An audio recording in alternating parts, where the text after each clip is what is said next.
फाल्गुन महीने की जो पूर्णमासी होती है उस दिन होलिका दहन होता है, यानी कि आम बोलचाल की भाषा में जिसे हम लोग बोलते हैं छोटी होली।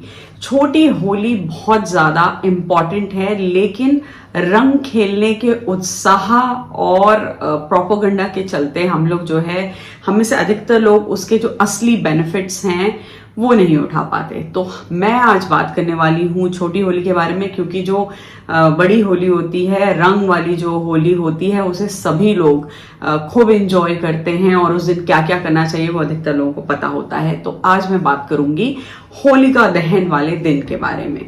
तो आइए, let's dive into the video straight. तो फागुन की जो पूर्णमासी है, उस दिन जब भद्रा खत्म हो जाती है ऑफिशियली, भद्रा एक खरमुखी देवी हैं जिनमें कोई काम नहीं करना चाहिए, तो वो स्वर्ग में, पाताल लोक में और धरती पर बराबर क्रम में जो है घूमती रहती हैं। तो जब भद्रा माता जो है धरती पर होती हैं, उस समय किसी भी शुभ काम को नहीं करना चाहिए, क्योंकि उस कार्य का जो फल होता है वो अच्छा नहीं होता। तो इसी क्रम में जब भद्रा का टाइमिंग जो होता है वो खत्म हो जाता है, उसके बाद ही होलिका दहन पूर्णमासी के दिन किया जाता है। ये एक मेन शर्त होती है होलिका दहन की। होलिका दहन क्यों किया जाता है? तो जो होलिका की कथा है, प्रहलाद की कथा है, वो सबको पता है, इसलिए मैं रिपीट नहीं कर रही हूँ यहाँ पे। लेकिन पूजा के अलावा बहुत सारे लोग इसमें इंटरेस्ट नहीं लेते हैं। एक बहुत छोटी सी पूजा होती है, आप लोग भी अपने परिवार वालों के साथ करते होंगे। जस्ट इन केस अगर आप परिवार वालों के साथ नहीं रह रहे हैं, कहीं बाहर रह रहे हैं, स्टूडेंट हैं, तो भी होलिका दहन को मिस मत कीजिए। बहुत ही इंपॉर्टेंट है और आम लोग इससे बहुत सारे फायदे उठा सकते हैं। तांत्रिकों और साधकों के अलावा हर एक गृहस्थ के लिए, हर एक कॉमन इंसान के लिए ये रात बहुत इंपॉर्टेंट हो सकती है। तो होलिका दहन में क्या है, सबसे कॉमन एक उपाय मैं बता रही हूँ। एक नारियल लीजिए सूखा वाला, और उसे क्लॉकवाइज अपने सर के ऊपर से 6 बार और एंटी क्लॉकवाइज 1 बार जो है उतार लीजिए। अगर पूरा फैमिली है तो वो भी एक ही नारियल उतार सकते हैं, सबके लिए अलग अलग नारियल लेने की जरूरत नहीं है। उसे जरूर जो है उस दिन होलिका की अग्नि में भेंट करना चाहिए। उससे क्या रहता है कि जो भी बैड एनर्जीज हैं, बैड ऑरा है, वो जो है क्लियर हो जाते हैं। इसके बाद होलिका की जो राख होती है वो बहुत बहुत शुभ है, बहुत इंपॉर्टेंट है। आप ये मत समझिएगा कि ये सिर्फ होलिका दहन हो रहा है, उसमें बहुत एनर्जीज होती हैं जो साल भर आपके साथ जो है रहती हैं। लेकिन जो अब मैं आगे बताने जा रही हूँ उसमें थोड़ी सी सावधानी की जरूरत है, क्योंकि जो होलिका की जो आग है वो बहुत देर तक दहकती रहती है। तो जब आप राख का काम करेंगे वो भी गर्म होगी। दूसरी चीज, बहुत सारे लोग इस चीज को जो है बताना भूल जाते हैं। देखिए, इसमें तांत्रिक क्रियाएं भी बहुत सारी होती हैं।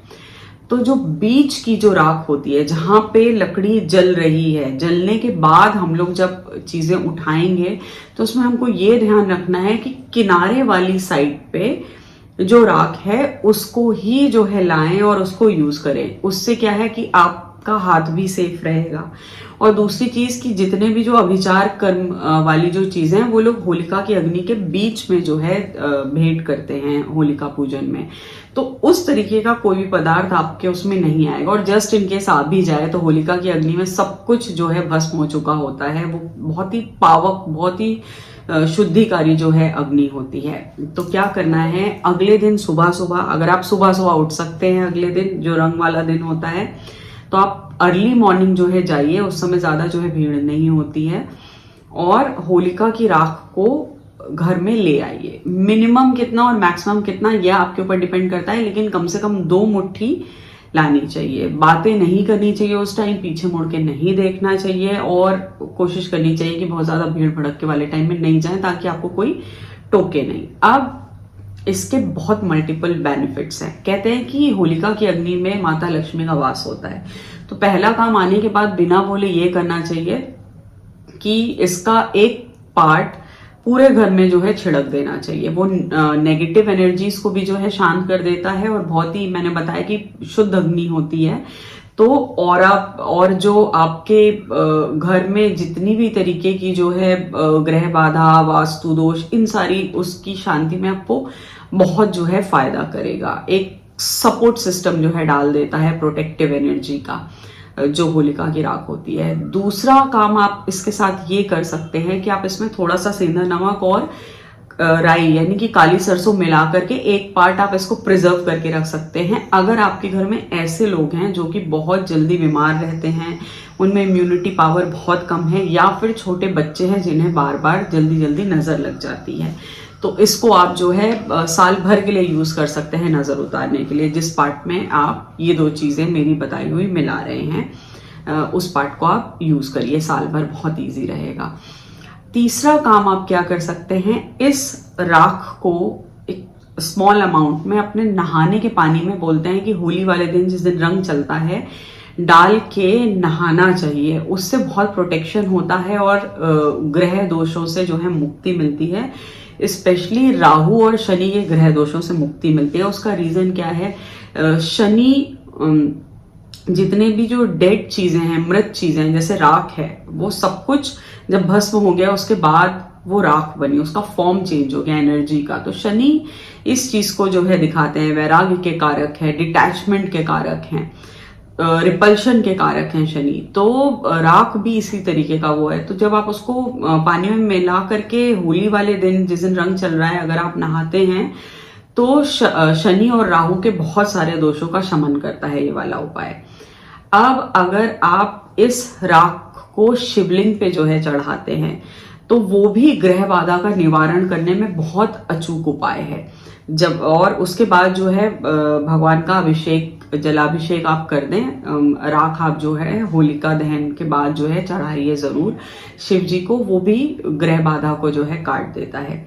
इसके अलावा पहले से ये आपको करना पड़ेगा जो मैं बता रही हूं। अगर आपको लग रहा है कि व्यापार वृद्धि की समस्या आपके यहाँ या इनकम से रिलेटेड प्रॉब्लम आ रही है, तो गोमती चक्र आते हैं। गोमती चक्र मैं यहाँ पे फोटोग्राफ भी लगा रही हूँ रेफरेंस के लिए। गोमती चक्र क्या है, इस तरीके से जो है ऐसे छोटे से मिनिएचर फॉर्म में आप शंख कह सकते हैं उसको, और उसके ऊपर इस तरीका का स्पाइरल जो है साइन बना हुआ होता है। बहुत ही ऑस्पिशियस होते हैं, माता लक्ष्मी को भी बहुत प्रिय है और बहुत सारी क्रियाओं में जो है यूज होते हैं। इजिली अवेलेबल हैं, बहुत सस्ते हैं, ऐसा कुछ महंगा नहीं है, बहुत सस्ते होते हैं गोमती चक्र। तो 21, आप 21 नहीं ले रहे हैं तो 5 ले लीजिए। और वो भी बोलते हैं भगवान शिव को अर्पण करने चाहिए अपनी धन समृद्धि की जो प्रॉब्लम है, वो उनको बताते हुए कि ये बाधा, हमारे धन की बाधा जो है खत्म हो जाए। होली जिस दिन रंग चलता है उस दिन जो है आप इसको कर सकते हैं, या फिर होलिका दहन के तुरंत बाद जब आप घर में आ जाते हैं उसके बाद भी आप ये जो है कर सकते हैं ये उपाय। ये भी बहुत ही अद्भुत और अचूक उपाय है। और एक उपाय ये है कि जब होली जलने की तैयारी हो रही होती है, जली नहीं है, उस समय अगर आप जो है शत्रु बाधा आपको बहुत ज्यादा है, लोग बार बार आपके बहुत सारे विरोधी हैं, आपके कामों में अड़ंगा पड़ता रहता है, तो क्या करना चाहिए कि अपने मेन गेट के दोनों साइड जो गुलाल है उससे एक सर्कल जो है ड्रॉ करें। कलर कोई भी हो सकता है, वैसे अगर दिशा के हिसाब से आप ले लें, मैं बता दे रही हूँ। नॉर्थ के लिए ब्लू कलर का गुलाल लेना चाहिए, साउथ के लिए रेड कलर या पिंक कलर या ऑरेंज, इन तीनों में से आप जो है कोई भी कलर उस सर्कल को जो है ड्रॉ करने के लिए ले सकते हैं।